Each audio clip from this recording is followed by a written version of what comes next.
Muy buenas tardes.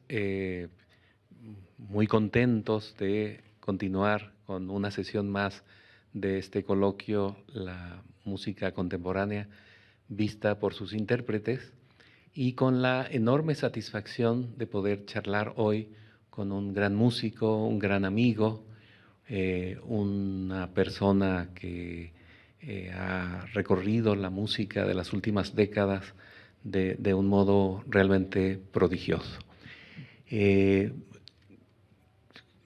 Hay muchísima información, muchísimas cosas que me gustaría platicarle, pero debo recordar antes que Ana Lara, la compositora, hizo, celebrando los 40 años del Cuarteto Latinoamericano, unas entrevistas fantásticas, individuales para cada uno de los miembros del cuarteto, donde pues se cuentan muchísimas cosas, y entonces mi idea un poco es no reiterar, no repetir las mismas preguntas, iremos por otros lados, y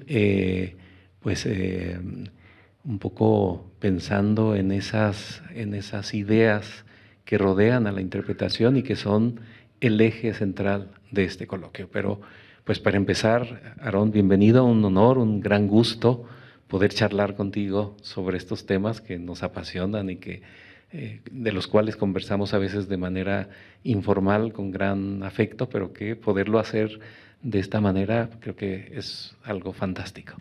Muchísimas gracias, Jaime. Mucho gusto de verte nuevamente, antes que nada.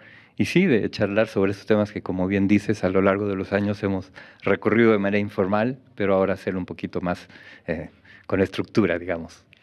Sí, muchas gracias, Aarón. Fíjate que surgió esta idea del coloquio de pensar que, digamos, los cánones del estudio de la música de algún modo nos sitúan en la partitura, en el punto de vista de la partitura y del compositor de manera permanente. La tradición nos pone ahí y a menudo, salvo momentos muy especiales de autores especiales, de brotes especiales, nos olvidamos del punto de vista de los intérpretes.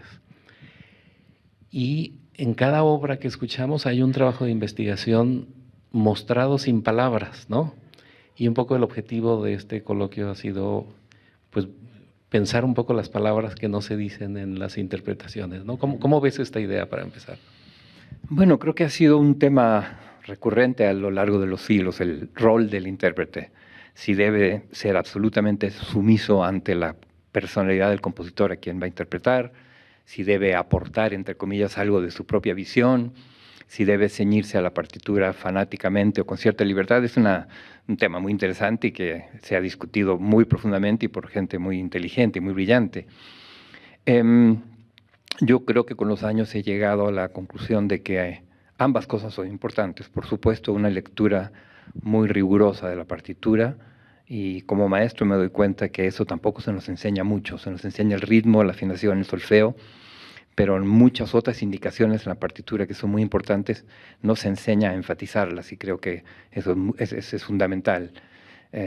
Pero por otra parte, si tú escuchas un mismo concierto grabado por grandes intérpretes, las diferencias son evidentes y muchos de esos son sumamente convincentes. Ahí está la prueba fehaciente de que el intérprete tiene un rol que jugar en la lectura de esos signos muertos en el papel y que cobre vida, ¿no? Esto se vuelve aún más relevante, pienso yo, con la música nueva, cuando te enfrentas a una partitura de la cual no hay ninguna referencia, ninguna grabación, ningún estreno previo al que puedas recurrir como fuente de información. Es muy importante lo que tú puedas deducir de ese papel que se están dando, ¿no? Si tienes el privilegio de trabajar con el intérprete, con el compositor, perdón, y de eso seguramente hablaremos, se vuelve un poco más fácil, pero ese no es el caso siempre. Entonces, creo que no hay que subestimar el rol de los intérpretes en generar música viva, que en última instancia es lo que importa, ¿no? Claro, es algo que resulta casi obvio, y por eso mismo lo perdemos de vista a menudo, ¿no? El conversar, en poner en palabras eso. Yo al imaginar ese trabajo de investigación que hace el intérprete, pienso en muchos ejemplos.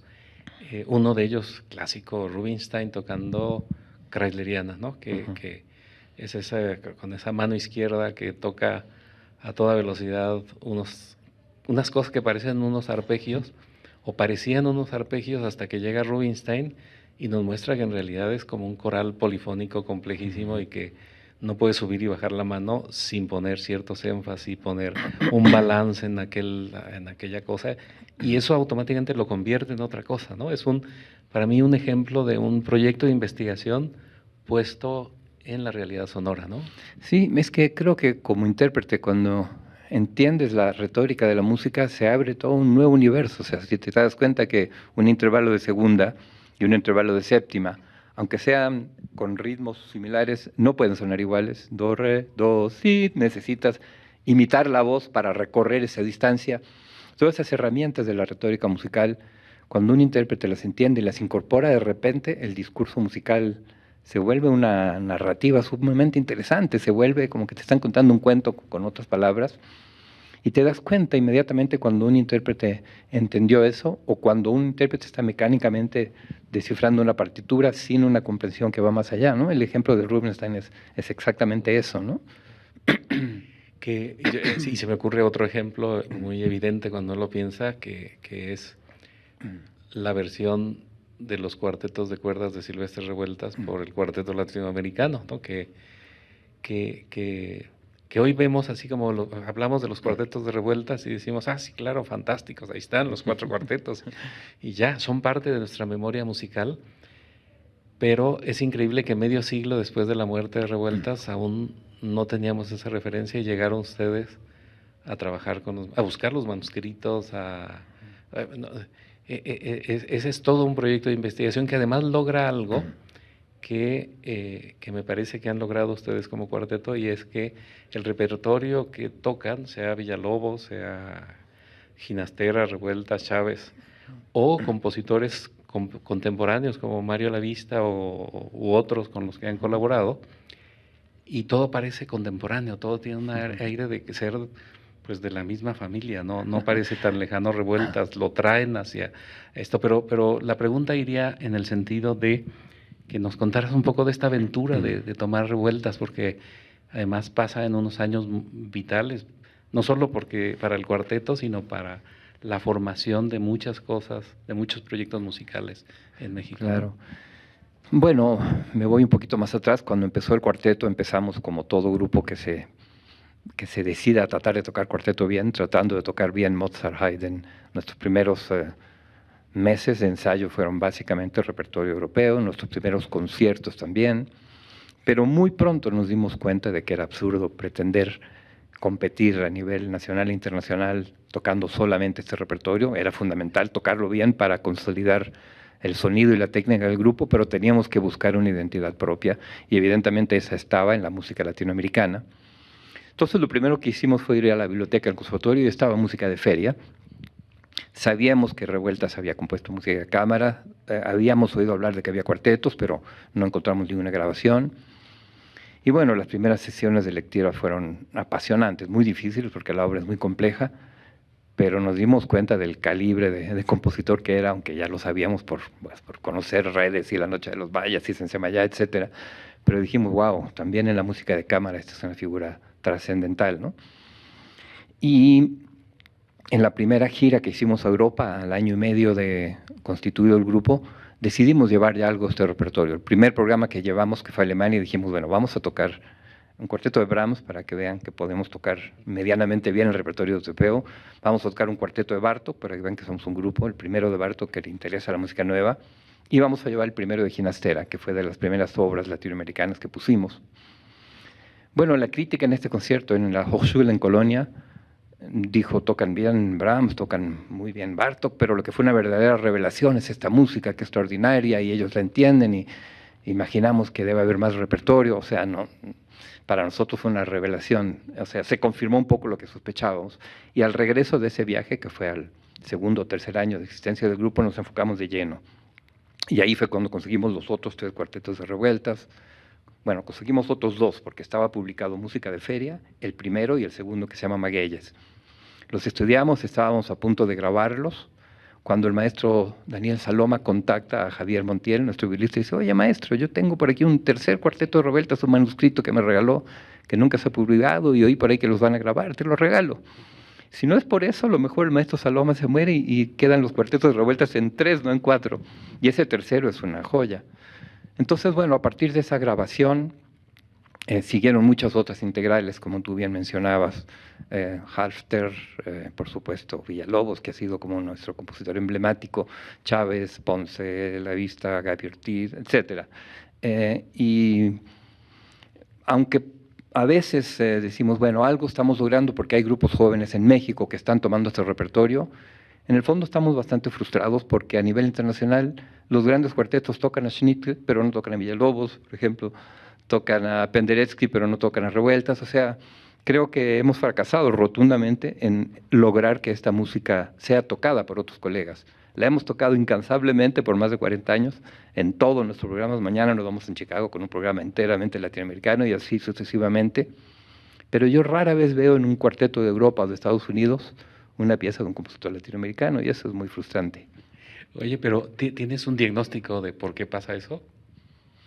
Bueno, era muy fácil hablar en los años 80, 90 del eurocentrismo, sin embargo, digamos, Frida y Diego son figuras conocidísimas, Paz, Fuentes, García Márquez, Cortázar, todo el mundo los conoce, bueno, todo el mundo, la gente que le interesa estos temas los conocen, pero con la música de cámara latinoamericana no pasa eso, no sé por qué, o al menos con los cuartetos, no sabría decirte. Hay varias posibles razones, son partituras difíciles de conseguir. Hoy en día se ha vuelto mucho más fácil con el internet, pero en el año 86 un cuarteto alemán que quisiera tocar Revueltas iba a ser complicado conseguir, por no hablar de La Vista y de compositores vivos, ¿no? En ese momento. Esa es una. La otra es que en general es música difícil y se sale de los cánones tradicionales europeos en cuanto a la complejidad rítmica. Hay una cierta cosa idiomática que creo que viviendo y creciendo y estando en Latinoamérica es más fácil entender y descifrar. No sé, pero digo, eso sería equivalente a decir que nosotros no podemos tocar un cuarteto de Lutosławski, por ejemplo, ¿por qué no? Entonces, no estoy tan seguro de que ese argumento sea válido. ¿La disponibilidad de las partituras puede ser un factor? Sí, definitivamente, por eso lo mencioné en primer lugar, y nosotros hemos intentado remediar eso mediante nuestra biblioteca virtual, que no sé si conoces, en la página del cuarteto tenemos a la fecha 350 obras latinoamericanas para cuarteto de cuerdas. Se pueden descargar gratis las que no tienen derechos o se puede ir directamente al enlace de compra para las que están publicadas y tienen derechos, ¿no? Creo que mucha gente visita esa página, tenemos contador y es sorprendente. Han descargado el cuarteto Arturo Márquez en Polonia, un cuarteto de Gaby Ortiz en China. Eso pasa, pero de ahí a que lo toquen y que yo lo haya programado, bueno, tampoco sigo todas las carteleras, pero sospecho que no pasa tanto. Bueno, señalas creo que un tema que vale la pena de investigarse para completar un diagnóstico, ¿no? Porque es importante ver esa perspectiva de lo que sigue, pero al mismo tiempo debo decir que es maravilloso y los oyentes y músicos estamos agradecidísimos de poder disponer de ese corpus de textos revueltianos por vez primera, ¿no? Ahora más grupos lo tocan, ya es normal, ya es un territorio normalizado, por fortuna, ¿no? Pero digamos, alguien que no sabe cómo ocurrió, parecería que pasó desde la vida de Revueltas, ¿no? Y esta historia es muy hermosa y muy dramática al mismo tiempo, ¿no? Muy cierto, y yo la haría extensiva a otros compositores latinoamericanos también. Digo, Celso Garrido Leca, por ejemplo, gran músico peruano. Sus cuartetos también, tenía él los manuscritos que nos regaló cuando nos conocimos, y te podría mencionar decenas. Y de hecho, ahorita que venía en el coche hice un acordeón. ¿Ah, sí? Sí, de 3 grupos de compositores, los que hemos trabajado con ellos en la composición de las obras, los que hemos grabado sus obras integrales, y los que han trabajado con nosotros como productores de grabaciones de otros colegas. Y es bien interesante. Sí. ¿Podrías mencionar algún ejemplo de saca tu acordeón, por favor? Dije, seguro, pero ahora no me voy a acordar. Y venía yo manejando y lo grabé, y llegando lo transcribí. Sí. Mira, por ejemplo, compositores con los que hemos trabajado en proceso, digamos, que hicimos, entre comillas, las obras en conjunto, es decir, que los asesoramos. Por supuesto, Mario Lavista, de sus 8 cuartetos, 6, tuve el gusto de trabajarlos con él. Una cosa fantástica esa colaboración. Arturo Márquez, Ana Lara, Javier Álvarez, Enrique Chapela, Joaquín Gutiérrez Heras, Jorge Torres Sáenz, Eugenio Toussaint. Con todos ellos hicimos obras, hicieron obras trabajándolas con nosotros en el proceso. Ujú. Grabaciones integrales que hicimos con el compositor en el estudio. Bueno, Manuel Enríquez, grabamos sus 5 cuartetos con él. Sí, que es otro corpus interesantísimo. Y aquí hay una anécdota muy chistosa que me gustaría compartir. En el quinto cuarteto hay un arpegio descendente muy bonito del cello que termina en un do grave. Y después de hacer la toma nos sentamos con Manuel a escuchar. Le dijo, fantástico, qué sonido, qué fabuloso, pero la partitura dice do sostenido y Álvaro no se dio cuenta. Dijo, ¿sabes qué? Préstame un lápiz, mejor lo cambio en la partitura, esta toma está demasiado buena. Y así lo hizo. Como el caso de Manuel, el pensamiento era más bien colorístico, neoexpresionista. Textural, daba ¿no? lo mismo, un do Sí. sostenido, porque... No le importaban tanto las notas en el mejor sentido, ¿no? Le importaba el Sí. registro, el color, la Sí, textura. yo creo que le importaba mucho las notas también, pero en Sí. este caso Ajá. estuvo tan dispuesto a hacer el cambio que Sí. fue un momento muy emocionante. Sí, es una historia muy, muy linda, sí, sí, sí. Cuando grabamos los cuartetos de Gaby Ortiz aquí en el Centro Nacional de las Artes, había un grillo en el lugar de la sala y no podíamos grabar. Empezamos a tocar las paredes y resulta que encontramos un punto en el cual aparentemente estaba atrás de la tela, entre la tela y el cemento. Y si Gaby lo ponía su mano, el grillo dejaba de cantar. Entonces, durante toda la sesión, que duró varios días, Gaby tuvo que estar ahí porque el grillo no se fue. Bueno, grabamos con Mario Lavista sus cuartetos con él, con Miguel del Águila, con Alejandro Cardona, con Leonardo Coral. Y uno que yo valoro muchísimo es el cuarteto de Julián Orbón. Para mí, Julián Orbón, que es una figura muy menospreciada, está en el grupo, sin duda, de Villalobos, Revueltas, Chávez, Ginastera, Ponce. Lo que pasa es que, bueno, dejó poca música porque era obsesivo revisando y destruyó mucha obra. En total hay cerca de 40 obras de él nomás. Y la historia con su cuarteto es fantástica. A los 22 o 23 años hizo un viaje a África, Julián, oyó tambores africanos, quedó obsesionado y cuando volvió a componer después de ese viaje, bueno, escribió un cuarteto maravilloso en el cual el scherzo es básicamente percusiones africanas, una obra extraordinaria que nadie tocaba ni nadie grababa. Eduardo Mata nos presentó en los 80s a Julián Orbón, se produjo una amistad inmediata, una simpatía mutua muy grande, y vivía en Nueva York y nosotros en esa época en Pittsburgh. Entonces le propusimos que grabáramos su cuarteto, acabábamos de iniciar una relación con Discos Elan, y que él viniera, se alojara con nosotros y estuviera en la sesión, y aceptó encantado. Y fue muy emocionante ver a este hombre que en ese momento tenía 66 años, moriría poco tiempo después, trabajar en un cuarteto que había compuesto a los 25, y estaba absolutamente viva la obra en su mente. Déjame pensar, a ver, aquí que el do lo haga la viola y el segundo violín toque el la, vamos a invertir ese acorde, porque me acabo de dar cuenta que la sonoridad, o sea, fue una cosa muy emocionante ver cómo estaba viva esa obra, y esa grabación yo la valoro muchísimo, y haber trabajado con él fue un privilegio, ¿no? Y bueno, con compositores con los cuales hemos ensayado obras que ya estaban compuestas. Bueno, Philip Glass, Rodolfo Hafter, Brazas de Ortúa, Leo Brauer, Garrido Leca, Golly Hoff, Nancarrow, Marlos Nobre, Orrego Salas, Roberto Sierra. Con todos ellos hemos tenido el gusto de tocar para ellos sus obras y tener retroalimentación. Y por último, compositores que han trabajado como productores para nosotros, de música de otros compositores, por supuesto Eugenio Toussaint, que nos produjo un par de discos, y Ana Lara, que fue productora también en algunos proyectos en los cuales no hay música de ellos, ¿no? Qué bueno que hice esto, porque no me hubiera acordado. No, muy bonita, además impresionante.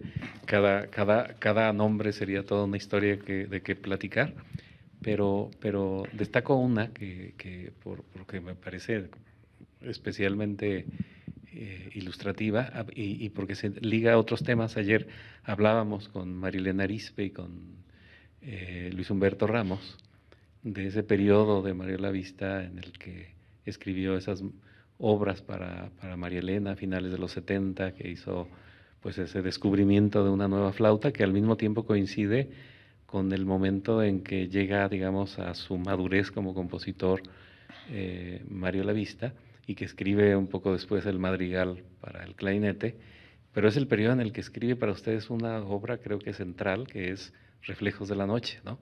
Y que fue todo un proceso interesantísimo, ¿no? ¿Nos podrías platicar un poco de eso? Sí, digo, creo que ya es un tópico, ya es un lugar común casi decir que Mario estaba muy interesado en el renacimiento instrumental y el trabajo con los músicos, ¿no? yo creo que su interés por Sciarrino, por muchos de estos compositores italianos, Scodanibio, en fin, que estaban haciendo cosas fantásticas, fue muy determinante, ¿no?, en esta búsqueda para él.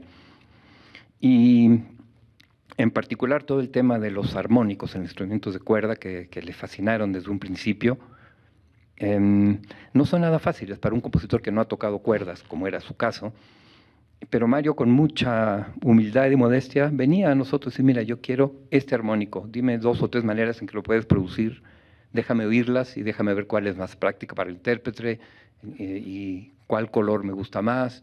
Y fueron sesiones y sesiones interminables a lo largo de los años, porque empezó con Reflejos de la Noche, que es el segundo cuarteto, y a partir de ahí el 3, 4, 5 y 6 fue el mismo proceso. Después el séptimo y octavo, que son ya encargos de otros grupos, del Simón Bolívar, el séptimo, y del Cuarteto Juárez, del octavo, ya no participé en este proceso. Y además ya para entonces Mario tenía un dominio de los armónicos en los instrumentos de cuerda extraordinario, o sea, había entendido la mecánica de esa producción de sonido de una manera espléndida, ¿no? Y bueno, yo atesoro muchísimo esas sesiones porque, bueno, da además la coincidencia de que éramos vecinos. Entonces era muy fácil que me diga: a ver, Aarón, sube, tengo duda aquí de este, a ver, voy a bajar porque aquí escribí un pasaje y no estoy seguro que se pueda hacer. Y de esas sesiones fueron tantas y tantas que pues no las voy a olvidar nunca, ¿no? Entonces es un recuerdo que me acompaña muchísimo. Sí, como no, además de ver surgir ya que lo ponen me imagino la primera sesión con el cuarteto para probar esas sonoridades, es como magia, ¿no? Oír un sonido completamente, digo, tiene antecedentes una obra así como en la propia sinfonía de Carlos Chávez, ¿no? Los armónicos, Sí. y podríamos citar muchos, pero no con esa plenitud, con esa conciencia, con esa ambición de una sonoridad de base armónicos, ¿no? Sí, pero tengo que decir que muchas cosas a la primera no funcionaban. Digo, no solo con Mario, sino con muchos compositores cuando se trata de este tema de los armónicos y de otros efectos actuales, ¿no?, de otras técnicas extendidas. Lo que tú oyes ya como producto final muchas veces es producto de un proceso muy largo por parte del compositor y también del intérprete en conjunción con el compositor.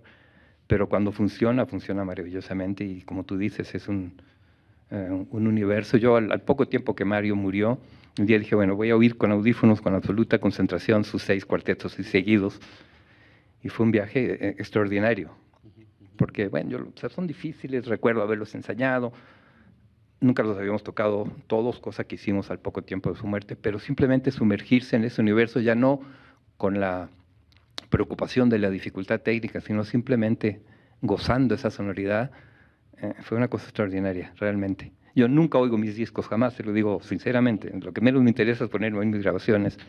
Pero cuando Mario se fue, dije: no, esto sí lo quiero hacer, y fue muy emocionante.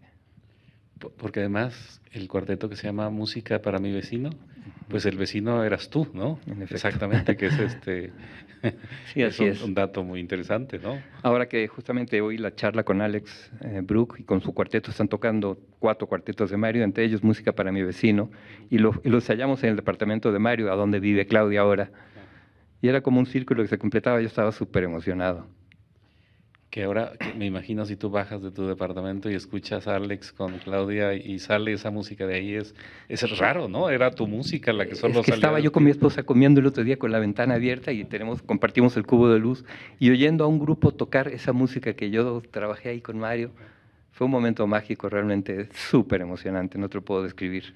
Me imagino, y hasta como de desdoblamiento, ¿no? Pues sí, no sé, en efecto. Qué interesante. Bueno, esa colaboración fue yo creo que fantástica, la creación del canon Revueltas, por decirlo de alguna manera, pero hay muchos otros compositores con los que recuerdo relaciones fantásticas. El maestro Halfter, que era un personaje más adorable, fue otra, ¿no? Eso fue extraordinario.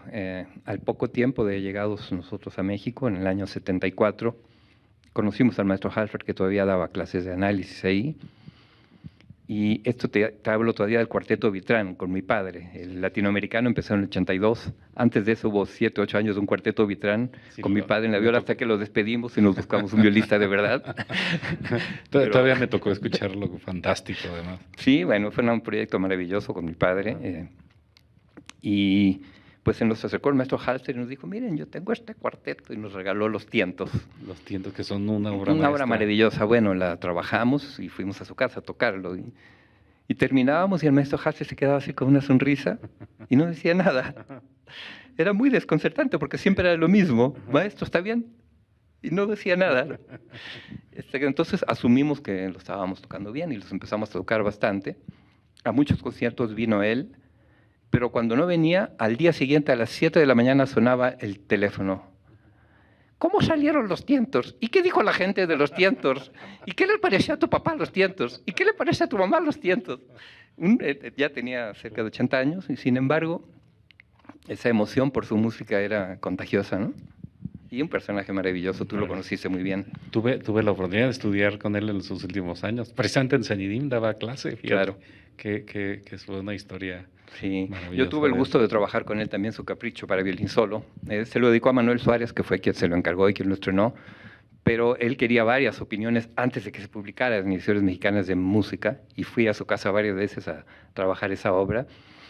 Y en una ocasión que estaba Henrik Schering en México, el maestro siempre, bueno, Schering hizo esa grabación extraordinaria de su concierto, y yo creo que el maestro Halffter tenía interés en que Schering tocara el Capricho.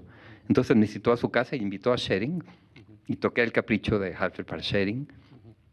Y Schering me dio prácticamente un masterclass, o sea, sin conocer la obra, tomó la partitura, mira, aquí te sugiero estas digitaciones, aquí, pero nunca tocó la obra.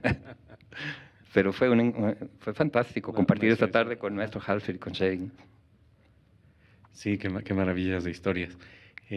Otra relación extraordinaria con otro personaje adorable, con Joaquín Gutiérrez era. También.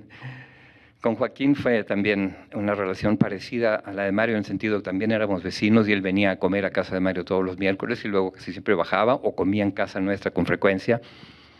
Mario y Joaquín fueron tíos adorables para mis hijos, que ahora tienen 26 y 21 años, pero ambos crecieron con estas dos figuras muy cerca, ¿no?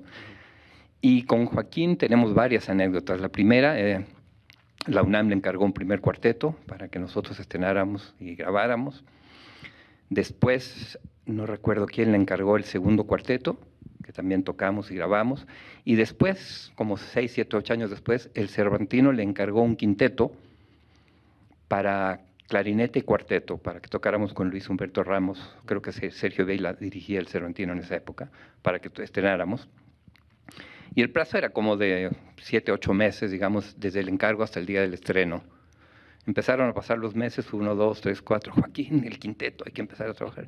Ay, es que no se me ocurre, ¿no puedes dar un tema de regalo de cumpleaños? O sea, realmente estaba muy angustiado.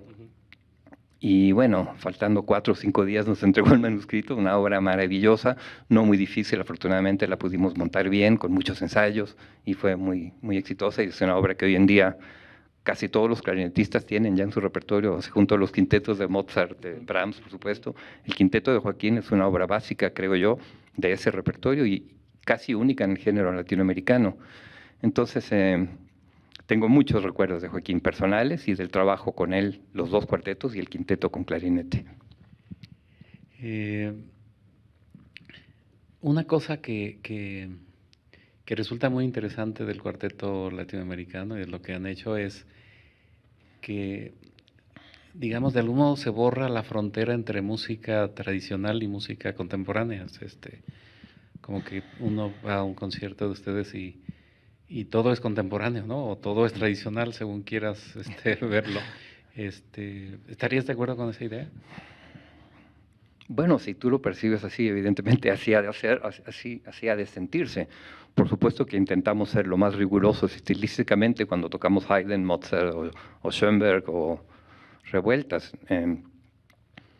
Si suena contemporáneo, creo que es un mérito en el sentido que estamos haciendo que la música viva.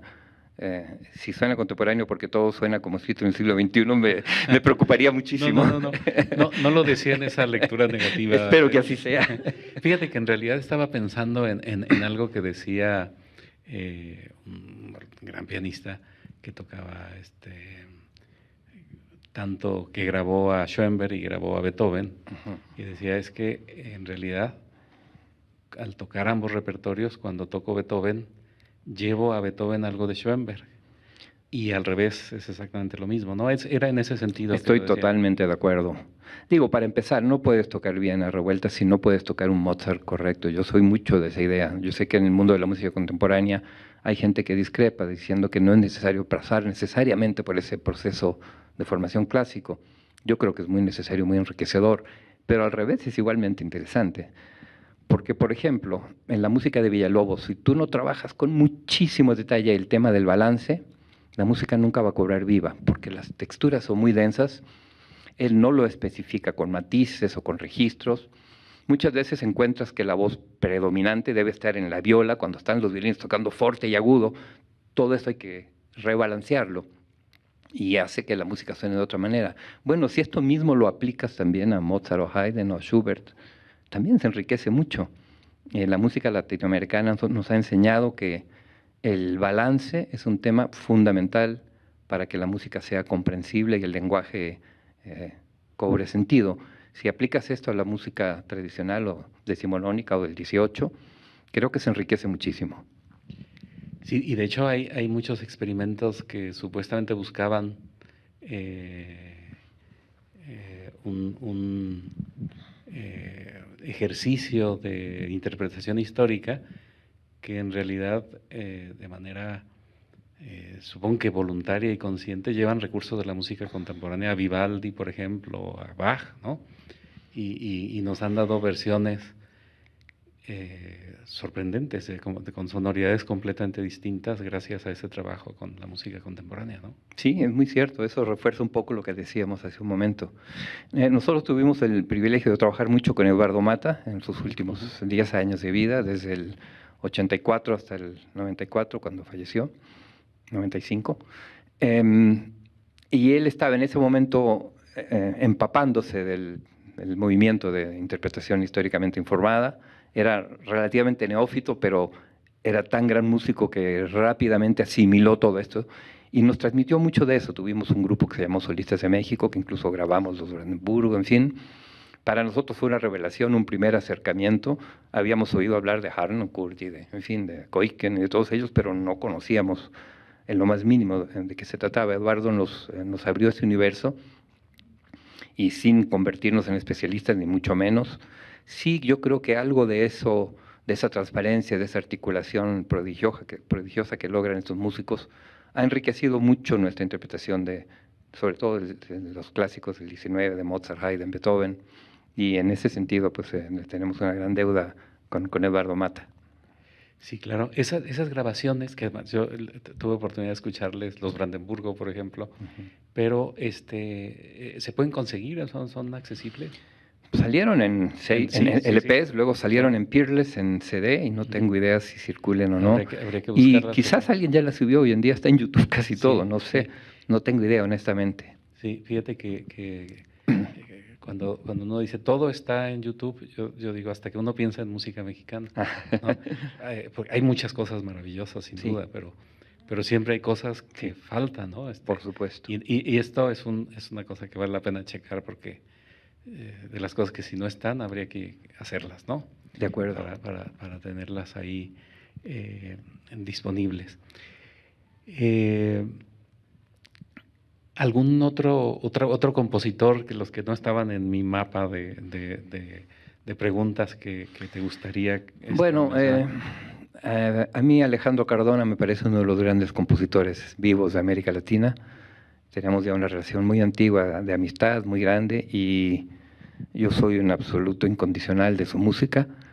Hemos grabado sus primeros 8 cuartetos, entiendo que ya va por el 14 o 15. Es un compositor increíblemente prolífico, muy trabajador, muy conocedor, ha analizado cada uno de los cuartetos de Beethoven a profundidad. Ese es un verdadero valor de la música latinoamericana. Ahora en enero vamos a grabar otros 2 cuartetos de los últimos y un quinteto con guitarra, pero todo lo que yo oigo de Alejandro Cardona me deja siempre muy sorprendido. Oí una pieza con Onyx, por cierto, con la que está Edith, que me pareció extraordinaria. Bueno, la oí hace muchos años y ahora volvieron a tocar, entiendo, no sé si es la misma obra, una que oí en un foro hace algunos años, y su música para guitarra y sus cosas de blues. Es uno de los compositores que, por supuesto, vale la pena seguir. Gaby Ortiz, que ahora ya es una superestrella, nosotros lo sabíamos hace mucho porque su música es extraordinaria. Em, Javier Álvarez, por supuesto, se le toca mucho menos de lo que debiera, en parte quizás por la dificultad de su música también, pero en fin, tenemos el privilegio de tener en México y en América Latina grandes figuras haciendo música fantástica. Oye, para quienes vean esta conversación, es bueno el dato de esta página que tienen con todas estas obras, el link nos lo puedes Sí, mencionar. cuartetolatinoamericano.com, y lo primero que aparece es biblioteca virtual. Con un clic estás ahí en un listado alfabético. En un tesoro de cosas que uno puede ver o descargar. Absolutamente. O lo que sea. Sí. Sí, perfecto. Para saber, para que se pueda revisar, es uno de los tesoros de toda la música que ha pasado por su biblioteca, ¿no? Pues sí, porque ahí el papel ahí está y no sé cuántos años nos queden, quizás ya no muchos, pero haberlo digitalizado y haberlo sistematizado y tenerlo en un sitio, creo que es valioso. Sí. Una última pregunta, Aarón. Cuando empezaron a tocar hace 40 años o poco más con el otro cuarteto y demás, digamos, las tendencias de lo que era la música contemporánea, cómo se entendía la música contemporánea, parecía ser algo muy claro, ¿no? 40 años después, lo claro es que la diversidad es el territorio, ¿no? Y hay todo tipo de estéticas, de lenguaje, de todo, con una naturalidad coexistiendo. ¿Cómo ves ese cambio de un punto a otro y si coincides con este modo de verlo? Sí, coincido plenamente. En el año de 1990 nos invitaron como cuarteto residente al World Music Days, este festival que se hace, en ese caso era en Oslo, Noruega, y un año antes nos mandaron 5 partituras que el comité había seleccionado, un inglés, un noruego, un danés, una española y un neozelandés. Las 5 eran claramente de New Complexity, o sea, Fernie Howe y compañía. Nos costó un trabajo brutal de un año y salió bien, en fin, pero sudamos. Afortunadamente para los intérpretes, hoy en día si te invitan a un festival de música contemporánea, incluso en Europa, te vas a encontrar con 5 obras muy diferentes y probablemente encuentres neorrománticos, neobarrocos, gente tipo Arvo Pärt, gente tipo minimalismo, en fin, tal como tú lo describes, se rompió la tendencia dominante. Para los intérpretes creo que es mucho más entretenido y mucho menos difícil, entre paréntesis, porque esa música, si la querías tocar bien, eran meses de ensayo para un resultado que no sabías si valía la pena, ni siquiera lo hacías por responsabilidad, pero sin convicción. Claro, algunas de esas obras son extraordinarias, no las estoy descalificando, pero te hablo como intérprete. Nos siguen llegando decenas de partituras al año y como tú bien dices, hay una diversidad enorme y yo lo valoro mucho. Y además que en el cuarteto somos muy diferentes. Hay un par que siempre van a pujar o vamos a pujar por lo más extremo, otros más conservadores. O sea, cada partitura que nos llega es motivo de una intensa discusión. La gente que trabaja en un cuarteto sabe a lo que me refiero. Y el hecho de que ahora sean tan diversas, pues lo hace mucho más entretenido y permite que cada uno de los 4 tenga su momento de gloria. Esto es lo que a mí me gusta. Ahora se aguantan. No, pues ahora tocamos lo que a mí me gusta, ¿no? Ese proceso debe ser muy interesante y rico, digo, porque habrá casos obvios. Por ejemplo, tocaron música de feria y tocar el siguiente cuarteto de revueltas debe haber sido una unanimidad, ¿no? No, claro. Pero en muchos otros casos que se negocian, votan, se toman un tequila. ¿Cómo le haces? Mira, durante años nos llegaban decenas o más de partituras físicamente en el correo antes del maravilloso Internet. Nos siguen llegando ahora digitales. Durante los primeros 30 años del cuarteto asignábamos un ensayo entero cada 6 meses y 2 años enteros a leer, aunque fueran 4 o 5 minutos de cada una de esas partituras. Literalmente era un alto así. Y de ahí decíamos, esto no, esto tal vez, esto sí. Eso lo hicimos por mucho tiempo y de ahí sacamos muchas de las obras que hoy en día son bases de nuestro repertorio. Desde el año de 1994, es decir, ya hace casi 20 años, 30 años, Eso se ha vuelto más difícil porque cada vez tenemos, bueno, Saúl se quedó a vivir en Estados Unidos cuando el cuarteto regresó a México, Javier Álvaro y yo.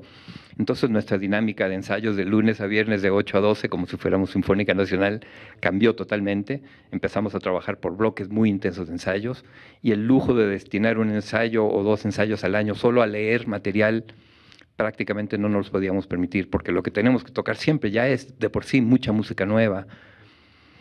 Entonces ahí surgió un poco la idea de la biblioteca virtual y de tratar de que la nueva generación de jóvenes cuartetos, que afortunadamente hoy en día en México ya los hay, nos relevaran en esta ardua tarea de decidir, leer, escoger, y si algo era bueno, pues nos lo pasaran, o lo tocaran ellos y luego lo compartieran. En parte está ocurriendo en México, me digo, a mucho gusto Alex tiene un super cuarteto, hay 2 o 3 cuartetos jóvenes, y sin ninguna falsa modestia, creo que hemos jugado un rol importante con seminarios por 40 años, con concursos. Hay ahora un poco más de conciencia a los jóvenes que la posibilidad de armar un cuarteto y vivir de eso y realizarse como músico es posible en México, ¿no? Y eso me da mucha alegría. Sí, claro, va notándose esa posibilidad con otros cuartetos que vienen otra generación donde ya son cuartetos, hablamos ya en plural, ¿no? Sí. En el momento en que ustedes surgieron, bueno, hay antecedentes interesantísimos, como el cuarteto donde estaba el maestro Enríquez. El Cuarteto México, con Luz Bernova, Sally Mander y Gilberto García. Cuarteto era. Pero sí, eran cosas completamente excepcionales, que hubiera un grupo...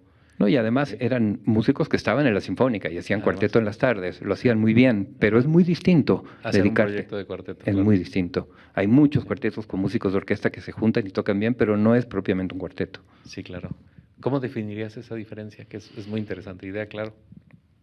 Es que es relativamente fácil montar un cuarteto de Haydn, tocar juntos, tocar afinados, pero desarrollar un sonido de cuarteto, desarrollar esta telepatía casi implícita que tiene que haber, que tú puedas hacer algo diferente al momento con plena confianza de que todos van a reaccionar, eso lleva muchos años y muchas horas de trabajar juntos, ¿no? Y eso normalmente un grupo que se junta para un concierto, para un hueso, no va a tener tiempo de explorar todo esto, ¿no? De construir toda esa comunicación. Y hay toda una gestualidad casi... Mucha gente nos comenta, es que ustedes casi no se miran, no se mueven. En efecto, si tú nos ves, yo veo videos de mis cuartetos y digo, qué aburrido, de mis conciertos. Pero ya nos intuimos de una manera asombrosa. No necesito mirar a Saúl para saber exacto dónde va el ataque, dónde va a cortar, dónde quiere respirar. Y eso ha sido de manera casi natural por la cantidad de horas de estar juntos trabajando, ¿no? Oye, pues fantástico. El tiempo lamentablemente es feroz con esto. Y quisiera ver si hay alguna pregunta, pero antes quisiera pedirte si quieres agregar algo para cerrar esta conversación. Pues reitero un poco la idea que acabo de exponer, en el sentido de que yo conmino a los jóvenes cuerdistas a que exploren también la posibilidad de una vida independiente en la música de cámara, que no vean la audición a una sinfónica como su única opción. Es una opción importante y afortunadamente en México y en la provincia hay suficientes orquestas para que un muchacho bien formado pueda conseguir trabajo. El otro camino es más difícil, pero para mí ha sido tan maravillosa mi vida que no podría imaginar una vida mejor como instrumentista de cuerda. Entonces, ojalá muchos jóvenes piensen que esto es posible. Perfecto, muchas gracias. No sé si hay alguna pregunta que quiera formularse al maestro Aarón. Parece que no, Aarón, pues entonces muchísimas gracias. Ha sido sumamente interesante esta charla con muchas ideas que sirven para nuestros objetivos del coloquio, que son múltiples, es acercarnos a los mundos creativos de los intérpretes, comprender ideas que no se expresan normalmente con palabras porque llegan directo a la escena, recuperar historias de intérpretes, hacer lo que hoy empieza a comprenderse como musicología de la interpretación, ¿no? Así que, pues muchísimas gracias por haber estado esta tarde con nosotros. Muchas gracias a ti por la invitación y por pensar en los intérpretes, que también podamos dar un punto de vista diferente al de los musicólogos y compositores, que es más conocido. Muchas gracias. Al contrario, muchas gracias. Hasta pronto. Y muchas gracias.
Gobierno de México.